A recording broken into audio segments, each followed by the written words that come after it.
Welcome back to the VET S.O.S podcast. Remember, don't drown the sea of transition. Grab the VET S.O.S Lifeline.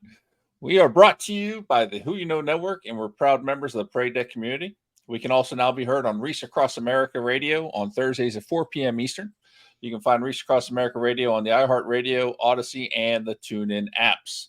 I'm excited about today's episode. We got Michael Hall from Hold the Reins with us today. I love the results our community is seeing with equine therapy. I'm so excited to talk to Mike about what he's got going on and the things that he's seeing with the work he's doing. This is going to be a great conversation.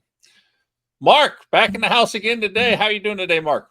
I'm doing fantastic. Can't complain. Probably wouldn't help if I did anyway. But yeah, I'm super excited as well. I have had the opportunity to participate with a local organization, Equine Therapy, here in the Dallas-Fort Worth area. So super excited to hear what Michael's got going and talk with him about his organization.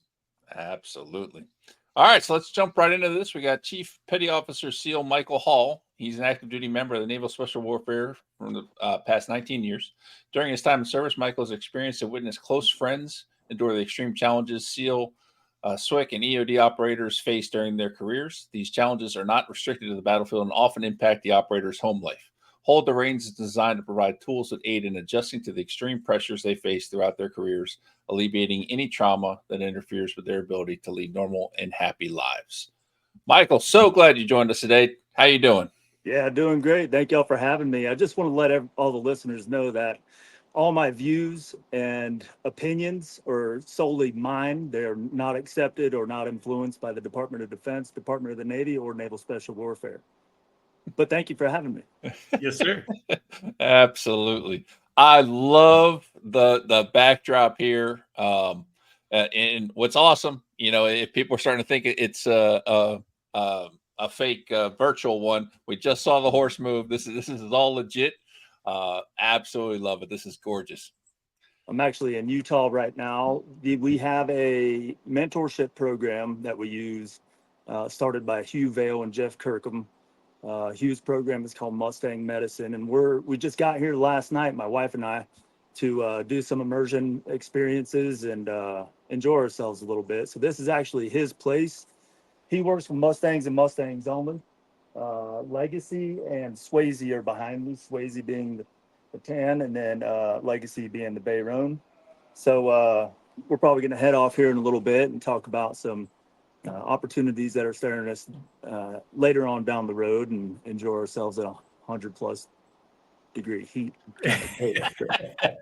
Nothing comes easy, and if it comes free, you don't want it. So yeah. we're And I do was the gonna hard say things. it didn't really look like the hills of Virginia up there. Yeah, no. We're actually, I'll just use that as a dovetail. We're actually located in Southeast Virginia.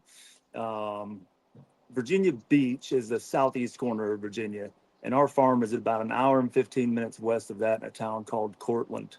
Our president, Rich Garner, who's a retired frogman, retired in '96. We actually host on his farm.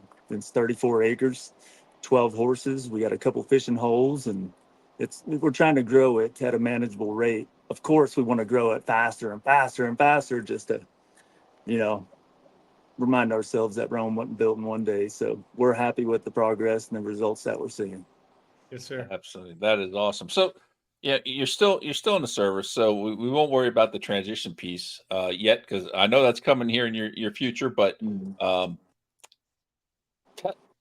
elaborate a little bit more on this whole desire that you saw to want to create this organization to help our community. Yeah, Sean, we talked about it a little bit on the phone earlier, and I was even skeptical about how this tied into the transition. You're like, well, what did you tell me earlier? You want to see guys be a whole human, an elite father, husband, and contribute to society after or outside of their military service. And that ties into during their service as well as after. In my culture of Naval Special Warfare, we tend to become our team, become our troop, become our fire team. And in my opinion, there's a divergence of self there. So we like to engage with guys as early as we can in their careers to keep them in touch with themselves, so that at the end of their 6-year service, 10-year, 12-year, 20, 30-year of service, when they've hung up that uniform for the last time, they're not lost in who they are and what they've been doing for the past 20 years. And why did I get that divorce? And, some of those things tied into the why. And where it came from, my generation, seeing guys go through those stressors, what's now being called operator syndrome. Even if guys don't deploy, there's still this intense pressure to be zero default during training, always mash the gas, put yourself last, team first, family somewhere down the line, and then yourself is dead last. So we want to encourage guys to consider themselves, be real with themselves, be honest with themselves. What we do is give guys a safe haven to connect with fellow warriors and people from our community to begin that process. And to be honest, me and Rich, we really don't do anything. We just hold space for the conversation and the experience for the participant and the horse. The horse really does all the work. So the why is to get guys to a certain point inside their own heads where they're true to themselves, true to their family, true to their Lord or their spiritual journey, and then also being an elite operator as well. So we believe that if we can get guys to be that complete package, that they can get to the end of their careers and not have self-detonating tendencies, not pick up the pieces. I talked to an admiral of 30 years and, we were just sitting down.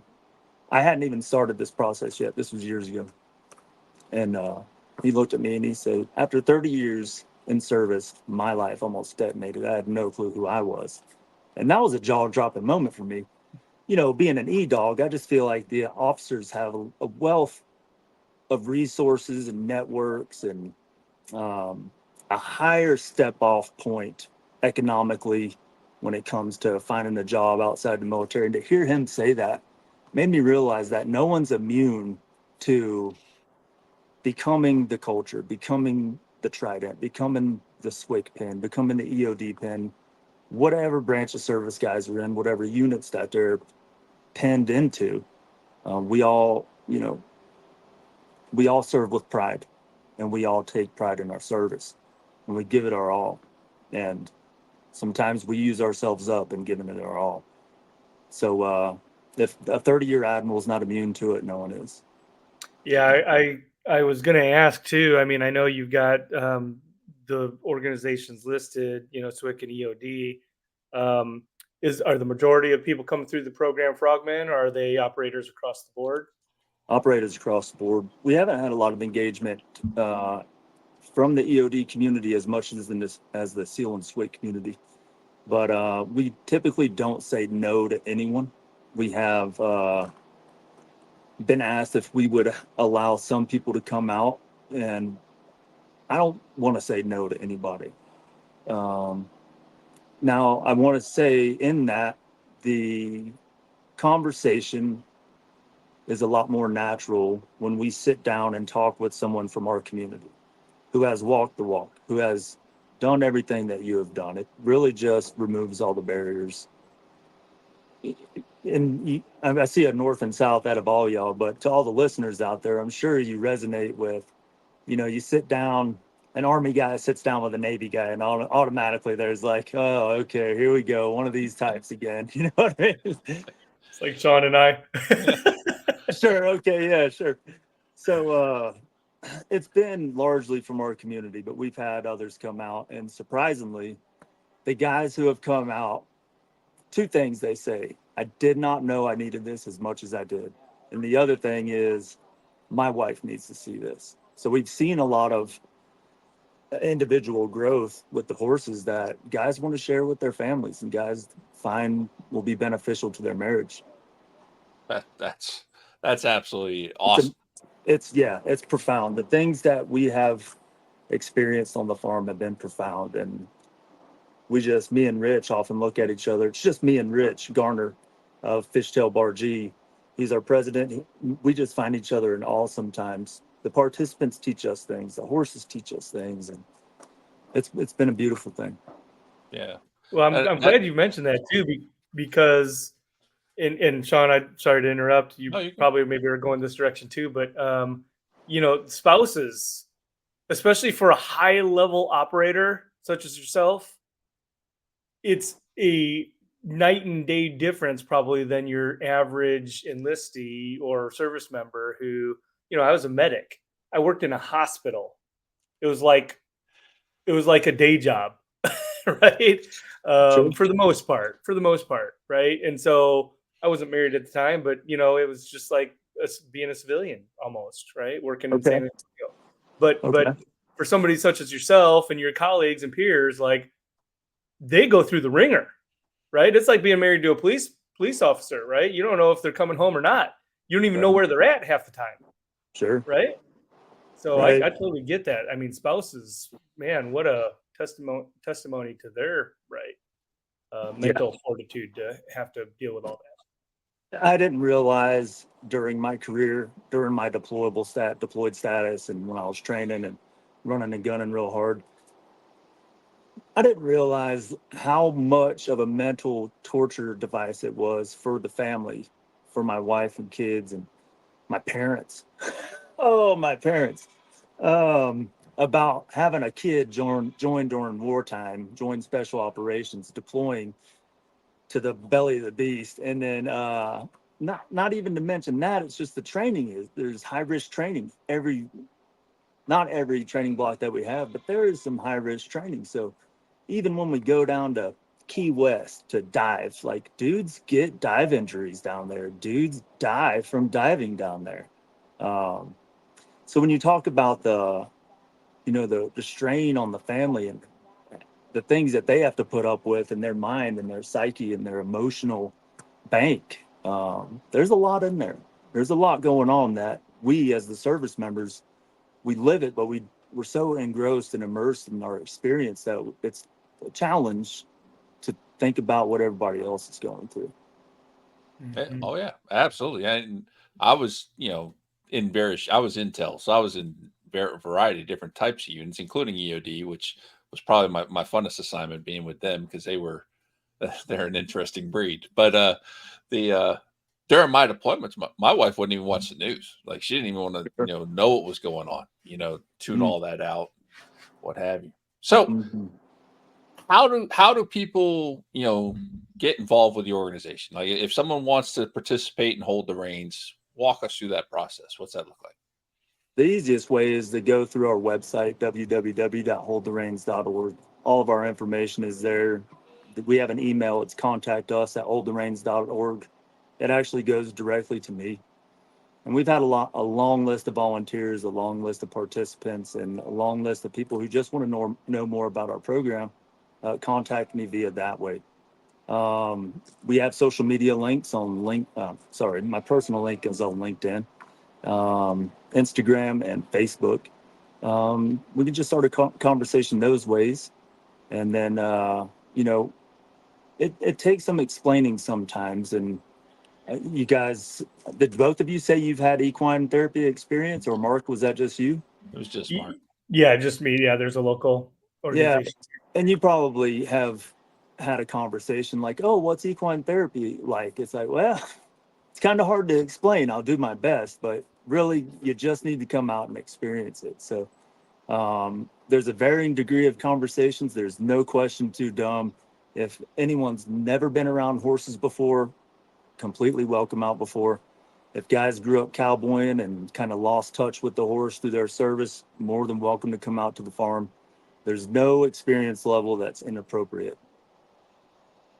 So what's that initial interaction look like when can you verbalize it? Let's put it that way. When someone actually gets close to the horse for the first time, is it can you sort of paint a picture for us? Yeah, so we talk about the feel of the horse. The horse operates on fight, flight, freeze, or fawn, and they have a chi bubble that's 15 to 18 feet. They can assess what's going on inside of you, even if you're not willing to admit it to me and Rich or Mark, Sean. You guys could look each other in the face. I'm sure we all do this as men. Hey, bro, how's it going? And it's going great. How about you? Cool. All right, let's go.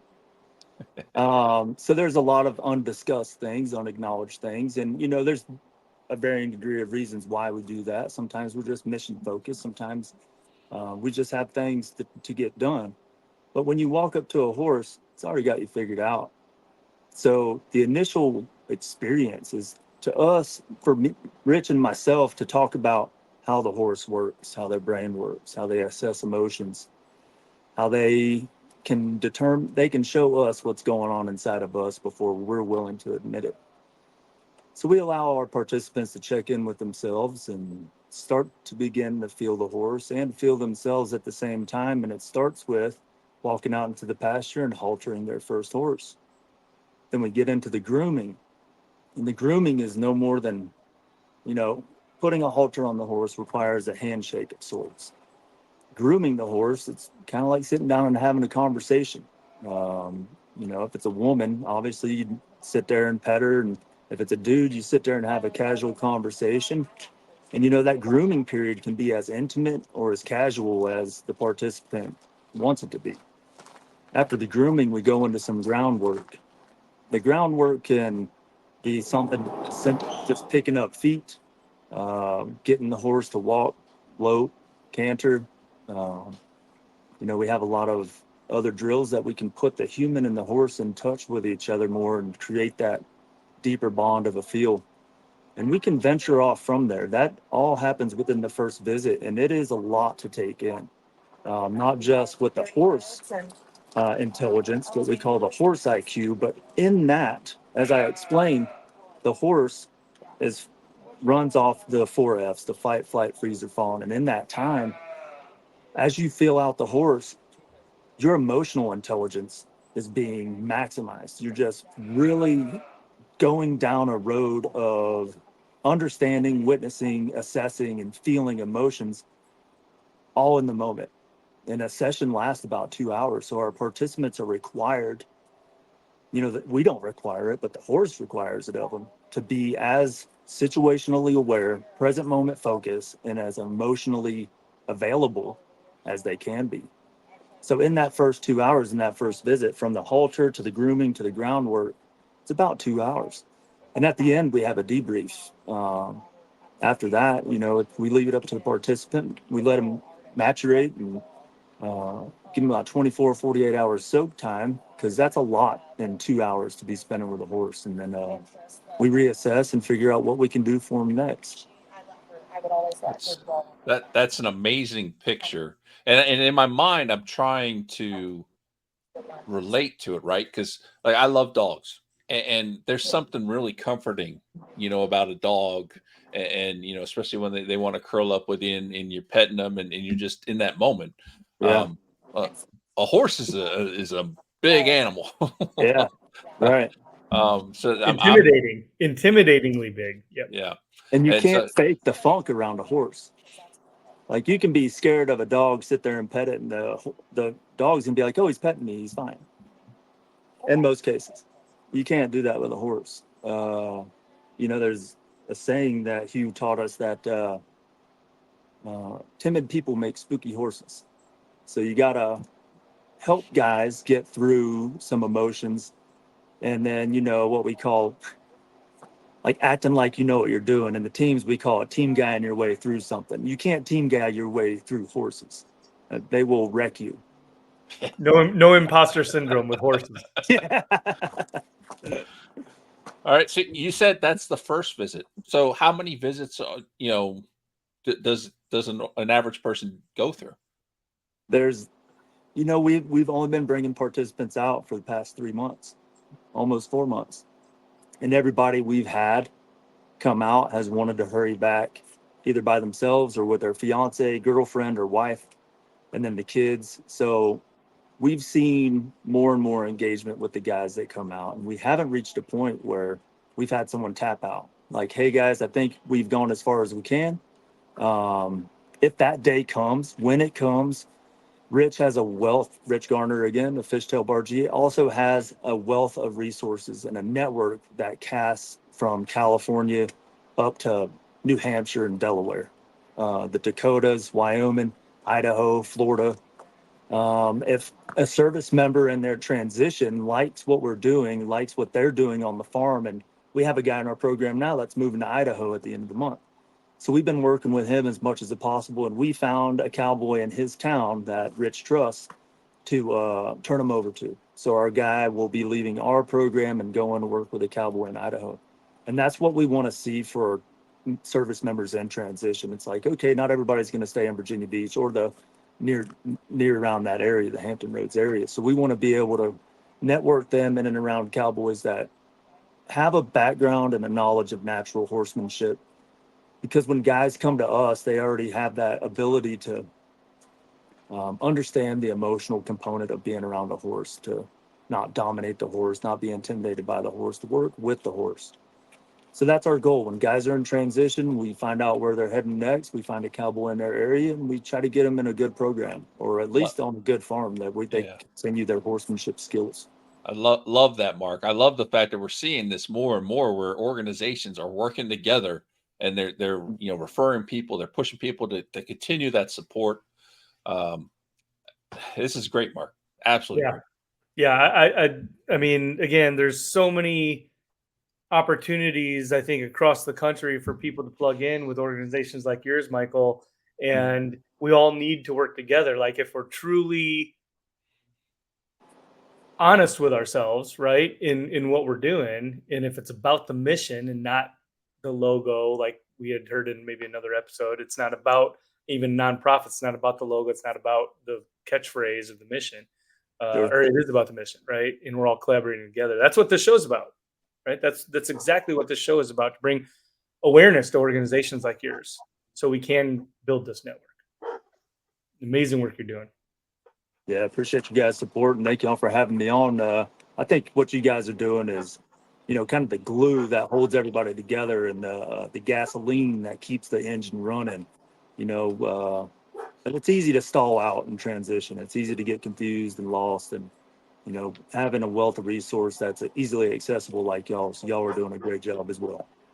Now, did you grow up farming and around horses and all that? How has your experience been, I guess, getting tied in with the organization and starting to Hold the Reins? Yeah, I just use horses recreationally. Like friends that had them, ride them through the hill country of Georgia, and just kind of escape on them. But never grew up cowboying, never grew up ranching, never tied down a calf, never branded a calf, never done a cattle drive, any of that stuff. But when I got into college, I started to have this. I started to throttle down from my military focus, and wanted to start focus on the next ridgeline. And just with the heaviness and the burnout and everything I was experiencing from my career, I was like, man, it would be, I don't know, just something innately inside of me was like, man, I would really like to get around horses again. COVID happens. I started volunteering at a farm in Virginia Beach, got around horses, and I was like, this is it. There is no mistaking what I'm doing next. Got my kids around the horses. My son is he is just so natural around horses. But just watching their interaction, understanding how we felt when we left the farm, it was just like dark clouds blew away. So then I was like, okay, well, the experience with the horse is great. There's got to be something deeper. So it's just not a one-time experience. It's not, hey, let's just do this one thing. It'll feel good for a little bit, then we leave.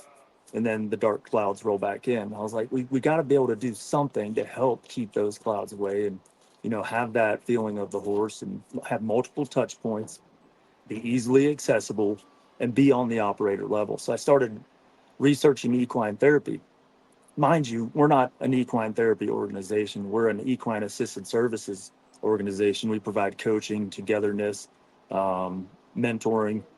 But anyway, honest with you guys, I was so dumb about this idea. I thought I was inventing equine therapy. So when I went to college, I started reading up. I think the first thing I searched was something dumb, like how do horses help humans psychologically? And it started spitting out all these resources. I mean, it's been used since ancient Egypt. The UK used horses for their shell shock service members all throughout World War I and World War II. And I was like, believe me, I was like, yes, I'm not inventing this, because I don't have any degree in horses or psychology or anything else. I was like, cool. So there are templates out there I can use. And me and the wife sitting at home one day, she's like, I'm kicking you out of the nest on this one.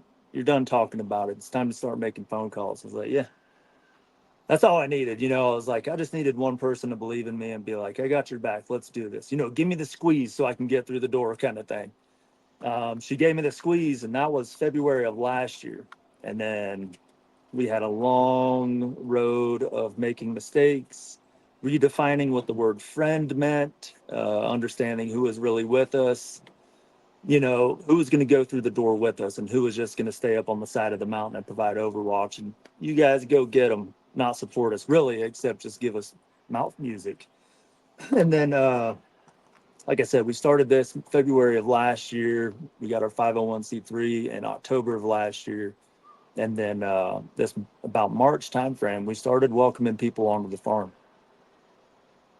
It's amazing. What an amazing journey. Yeah, and story. And you know what sticks out to me is, it's passion, right? Everybody uses the word passion, but you absolutely, it's palpable, right? I can feel that in you. Oh, it comes out. Yes. And just hearing you share that story about the realization, because look, that's a blessing, man. Not everybody gets that. Not Sure. everybody gets that and can send it, right? Right. And so, man, what a blessing for you to just be able to come to that point of realization, like, this is me. This is what I was put here to do.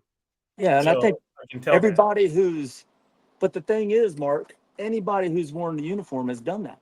Everybody's rucked up, left home, went to boot camp or a service academy or college and did ROTC or whatever it is. Like we've all gone outside of our comfort zone. And to bring this back to transition is the same thing. Like we've all gone way out of our comfort zone. You made it this far. You've rucked up, you've done some dumb stuff like in the Navy. You clean, you chip paint, you paint. I was in the fleet before I went to Buds and became a Navy SEAL and stuff. So I get it. I'm talking to all members of the service. Like whether you're an intel guy or a medic, we all go through this basic training and advanced training and these certain commands and units that we're a part of. Like, it's just that togetherness, Mark. And I think what you were talking about earlier is what we call the brotherhood. I say the brotherhood's just a t-shirt if we don't actually take care of each other. And that's what you were talking about earlier, right? So, and the important thing in transition is identifying who really has your back, like my wife did to get this thing started. Like identifying what relationships are meaningful to you, which ones do you need to cut loose, what sort of things inside of you do you need to change to be a better self? You know what I mean? So it's one of those that younger people might have a problem with it. I really wouldn't hear my words as clearly as I'm saying them right now when I was in my early 20s or even my early 30s. I mean, it took me a while to get my head out of the sand, forge a relationship with Christ, and get to this place where you guys see me now. And in that process, he's really given me a lot of people to support the mission. And, this mission honestly serves Christ and it serves the service members. The day I start doing it for myself, I've gone off the rails and someone needs to slap. Yeah. Someone needs to say, Mike, why don't you go get wet and sandy? And then you say, nope. Well, there we go. Amen to that, brother. Because, VET S.O.S is not necessarily, but the Who You Know is a faith-based program. And so, direction and calling, right? Those are things, I think, divine things. I hear you there. And we're down to time, and man, it just goes so fast. I'd love to just sit here with you for much longer, but maybe another time, right? Yeah, I'd be happy to do that.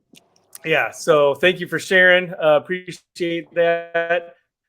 How do people, we've talked about how people contact you, get in touch with Michael on the website. The email address is at the bottom of that website as well. So reach out to him if you need help, if you have questions. On behalf of the VET S.O.S family, we'd like to thank you all for joining today. Thank you, Michael, as well for sharing. Make sure that you follow and subscribe to us on YouTube and or your other favorite podcast platforms. And remember, do not drown in the sea of transition. Grab your VET S.O.S lifeline.